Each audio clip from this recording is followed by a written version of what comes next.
Selamat pagi bagi anak Bapak semua.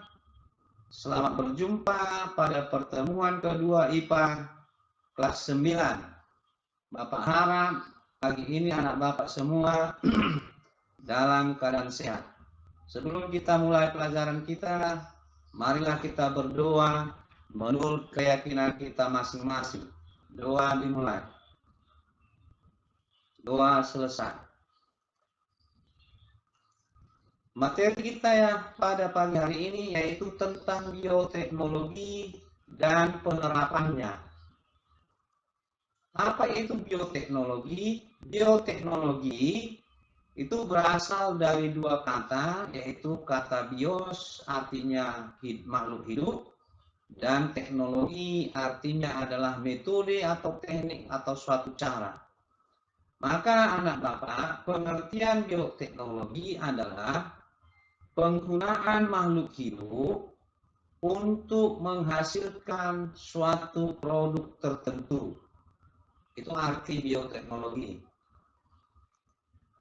Perkembangan bioteknologi sebenarnya pada zaman dahulu juga sudah ada perkembangan bioteknologi dengan memakai difermentasi. Seperti contoh pembuatan tempe dan pembuatan tape. Ini sudah ada sejak zaman dulu, bisa anak Bapak baca ini perkembangannya ya sampai ke bawah. Kita lanjut anak Bapak. Bioteknologi ada dua bagian. Yang pertama bioteknologi konvensional. Apa itu? Bioteknologi konvensional adalah bioteknologi yang dilakukan secara kebiasaan tanpa penelitian. Sebagai contoh pembuatan tape, itu sudah ada dari zaman dulu hingga sekarang, proses pembuatannya sama, tanpa penelitian. Ciri-ciri bioteknologi konvensional, yang pertama, mudah dilakukan karena alat dan bahannya sederhana. Yang kedua, tidak memerlukan penelitian. Dan yang ketiga, hasil produknya dapat langsung dimanfaatkan oleh manusia.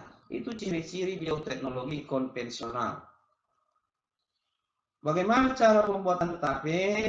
Di sana Bapak perhatikan proses gambar berikut. Bagaimana cara pembuatan tape? Bisa anak Bapak perhatikan proses gambar sebagai berikut. Lanjut dipelajari di rumah, diulang lagi videonya. Demikian juga bagaimana proses membuat yogurt. Bisa anak Bapak baca prosesnya dari atas sampai ke bawah. Demikian juga bagaimana cara membuat kecap. Konvensional. Ya. Kita lanjut anak Bapak, bioteknologi modern. Bioteknologi modern adalah bioteknologi yang membutuhkan suatu penelitian, bukan kebiasaan. Jadi bioteknologi modern itu harus ada penelitiannya, anak Bapak. Sebagai ciri-cirinya ada, sebagai contoh adalah contoh bioteknologi modern adalah rekayasa genetik. Ciri-ciri bioteknologi modern yang pertama, dilakukan lebih rumit karena bahan dan alatnya tidak sederhana. Yang kedua, membutuhkan penelitian di dalam melakukannya. Yang ketiga, hasil produknya tidak dapat langsung dimanfaatkan oleh manusia. Jadi setelah selesai dilakukan, maka sebelum dimanfaatkan manusia, maka hasilnya perlu diuji cobakan dulu terlebih dahulu. Itu maksudnya anak Bapak. Hasil produknya tidak bisa langsung dimanfaatkan oleh manusia. Sebagai contoh bioteknologi modern adalah cloning. Apa itu cloning? Cloning adalah teknik reproduksi secara aseksual yang dilakukan oleh makhluk hidup. Jadi reproduksi seksualnya itu bisa terjadi di luar, ya, di luar. Sebagai contoh cloning adalah bayi tabung. Bayi tabung itu prosesnya adalah sel telur wanita diambil, demikian juga sel sperma pria diambil lalu dimasukkan dalam sebuah tabung. Jadi perkembangan proses janinnya, bayinya itu bukan di rahim wanita ibunya, tapi di luar tubuh. Jadi dia berkembang hingga 9 bulan di dalam tabung, makanya disebut dia bayi tabung. Yang ketiga, kultur jaringan. Kultur jaringan adalah proses pembanyakan tumbuhan, perbanyakan tumbuhan dari bagian tumbuhan. Jadi artinya anak Bapak, perkembangan dan tumbuhannya bukan lagi hanya dari biji, tapi bisa dari akar, batang, itu kalau memakai kultur jaringan. Yang ketiga, hidroponik. Hidroponik adalah teknik bercocok tanam tanpa menggunakan tanah. Ini biasanya dilakukan pada daerah atau negara maju. Karena tanah sudah sedikit, dia memakai hidroponik. Ini bisa diperhatikan gambarnya anak Bapak, ini hidroponik.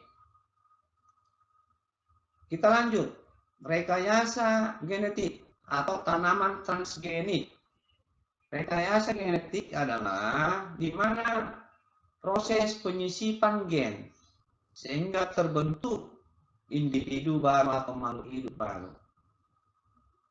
Itulah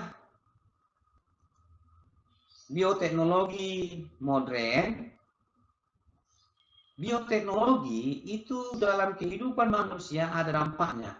Dampak positifnya menciptakan bibit unggul, meningkatkan gizi kesehatan masyarakat, menyediakan bahan bakar seperti biogas dan seterusnya. Dampak negatifnya bisa anak Bapak baca di bawah ini. Itulah materi kita pada pagi hari ini. Karena telah selesai, marilah kita berdoa menurut keyakinan kita masing-masing. Doa dimulai. Doa selesai. Pesan Bapak bagi anak Bapak, jangan lupa mengisi absen, jangan lupa kerjakan tugas, dan ketiga, jaga kesehatan. Sehingga Bapak berharap pada pertemuan berikutnya, semua anak Bapak kelas 9 dalam keadaan sehat. Terima kasih anak Bapak, selamat berjumpa pada pertemuan berikutnya. Terima kasih.